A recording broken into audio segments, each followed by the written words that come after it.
Bueno, buenos días. Un inmenso gusto estar aquí para dialogar con ustedes sobre el tema que estoy seguro constituye la pasión de nuestras vidas. Yo he estructurado mi exposición sobre un conjunto de preguntas. Vamos a marcar acá para...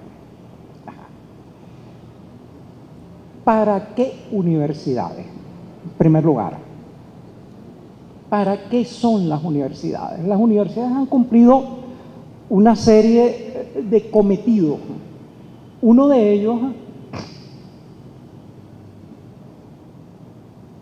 es multiplicar y transmitir el conocimiento necesario para que continúe funcionando una sociedad de cierto nivel, un modo de producción, y preparar las personas que mantienen funcionando ese medio de producción. Raramente está en sus planes cambiarlo, es meramente una fijeza. Dos, marginalmente en Venezuela un papel de garantizar la ascensión social. El credo oficial de la Cuarta República fue, bueno, aquí el que estudia llega, y el que no estudia es porque es bruto, etcétera. Recuerdo que eso me lo repetía Pérez Olivares, que ahora es rector de una universidad del Opus Dei. Cada vez que yo les ponía el caso de un muchacho que estaba en una difícil situación económica, me planteaba eso. En tercer lugar, finalmente después de eso, de esa especie de excusa, llegó, y ya ha hecho Edgar Figuera en relación a eso, el criterio de la liberalización o neoliberalización de las universidades, hacerlas centros cobradores de matrículas con ingresos propios derivados de eso que era un criterio selectivo, y entonces en alguna forma volverlas agentes empresariales, simplemente que venden una mercancía determinada.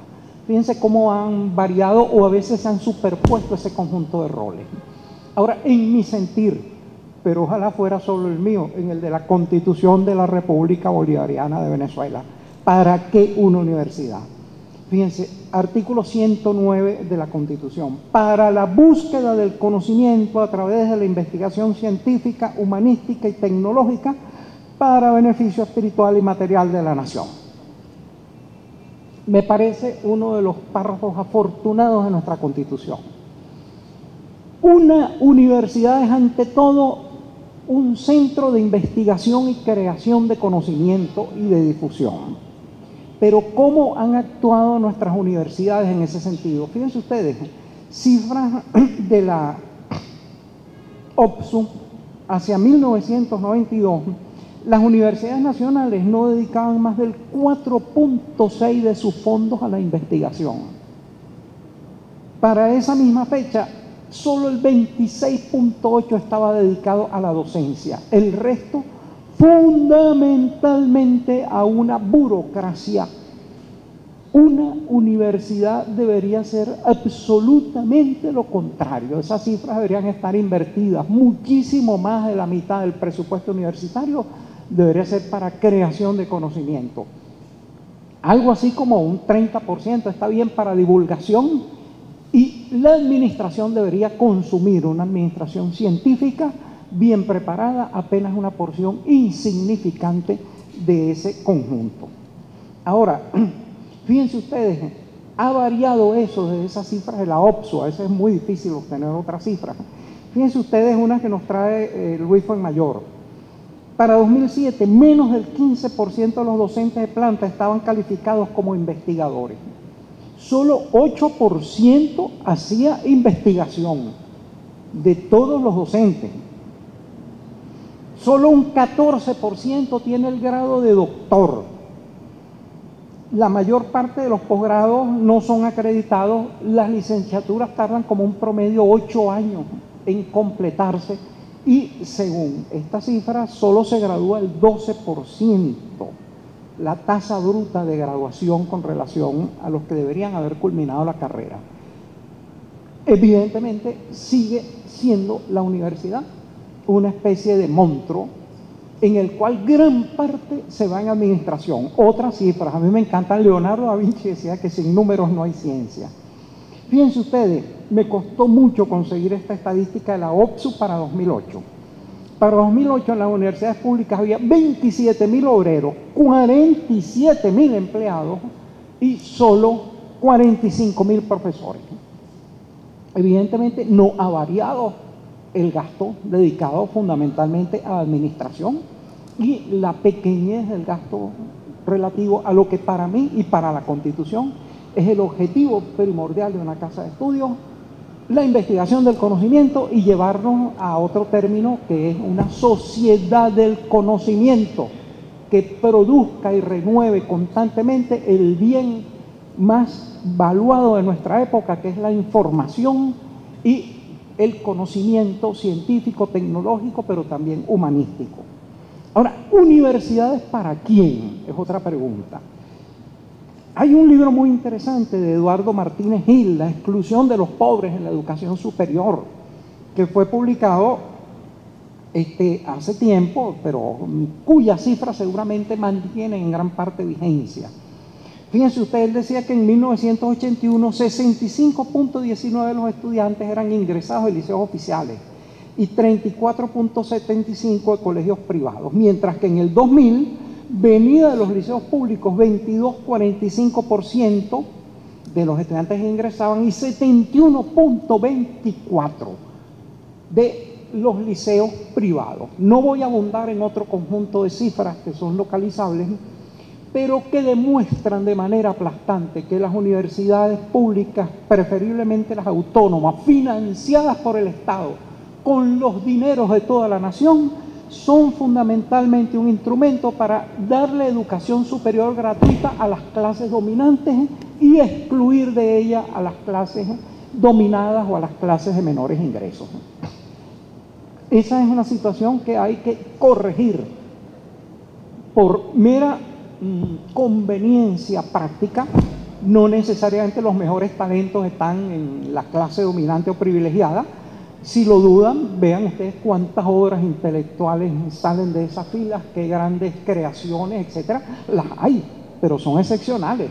Gran parte de la producción intelectual de Venezuela viene de otros estratos. Esa gente lo único que sabe escribir es cheques y estados de cuenta y más nada. ¿Qué habría que hacer en esto? Bueno, ¿cuál es el mecanismo a través del cual opera esta? Ya el compatriota Edgar Figuera ha hablado de eso. Exámenes de admisión, pruebas de admisión, que son mecanismos de exclusión, sobre todo porque atribuyen un peso determinante a las calificaciones acumuladas. Los institutos privados tienden, como reciben el dinero del alumno directamente, a ser sumamente generosos con sus calificaciones. Y los institutos públicos tienden a veces a ser sumamente avaros. Yo creo que cuando hay una mala nota de un alumno, posiblemente es que ha fracasado el alumno, pero cuando hay una mala nota de todo un curso o de toda una rama de la educación, es que ha fracasado el profesor, o quizás no ha fracasado la evaluación. En Estados Unidos, en todos los países desarrollados, las notas se hacen por promedios ponderados, es decir, se toma la mayor nota obtenida por ese curso y esa es la nota número A. Y entonces hasta la inferior. Y si pongamos por caso todo el curso no logra superar la mitad de las preguntas de una evaluación, el que cumplió con esa mitad tiene A, tiene la calificación máxima, mientras que aquí estaría aplazado. Hay que adoptar este tipo de criterios de evaluación para el caso de que se vayan a hacer pruebas de evaluación. Yo me puse una vez a sacar la cuenta de cuántos exámenes presenté yo como bachiller para tener derecho a un título de bachiller que no vale nada. Reseñé 500 exámenes porque nos hacían pruebas mensuales, pruebas semestrales, pruebas teóricas, pruebas prácticas, pruebas orales, pruebas escritas, etcétera. Aquello era una tormenta de exámenes. Si después de más o menos 500 pruebas que han hecho funcionarios públicos no se sabe si una persona es apta o no para seguir estudios, ¿para qué valen esas pruebas? No estamos diciendo que hay un fraude colosal en un sistema educativo. Ese conjunto acumulado de pruebas a lo largo de varios años debería ser suficiente para calificar, y eso con las reservas, los criterios hay que ponderarlos. Ahora, ¿universidad para cuántos? Fíjense, con la introducción del criterio restrictivo de las universidades como cosas neoliberales, empresas que debían generar ingresos y producir. Yo saqué un artículo satírico diciendo que qué bueno, porque por ejemplo entonces el Ejecutivo no creaba también ingresos propios y nos daba administración propia. Porque el Parlamento no se dedicaban los parlamentarios a obtener ingresos propios trabajando en otro lado y nos proporcionaban legislación gratuita. Porque el ejército, por ejemplo, no obtenían los soldados vendiendo tostones en las autopistas ingresos y entonces gratuitamente nos daban defensa, armamento, etcétera, etcétera. No, exacto, sin necesidad que generáramos tributos. ¿Y por qué la empresa privada no se autofinancia también? Obtiene sus ingresos propios y nos proporciona los productos económicos gratuitamente. Si se exige eso en las universidades, pues ¿por qué no pedirlo al colectivo? Ahora, fíjense ustedes, nuestra universidad está y nuestro sistema educativo está tutoreado y determinado por instrumentos de los grandes centros hegemónicos de poder. Aquí hubo un instrumento que erradicó de los programas de educación primaria la historia, la geografía y la formación social. Es decir, colapsó 9 horas en 3 en una materia en donde enseñaban qué es una cordillera, pero no qué es la cordillera de los Andes.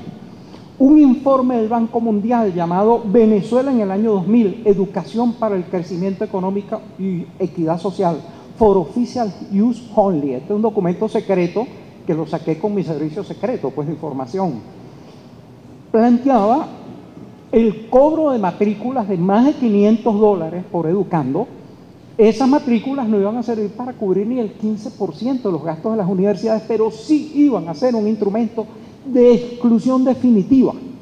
Hay que decir que yo, mi primer año, cuando tenía 16 años, me tuve que hacer programas de diagramado para pagar una matrícula. Afortunadamente cayó Marcos Pérez Jiménez y me dieron a educación gratuita superior desde entonces. Si no, estaría todavía haciendo trabajo de diagramado por allí.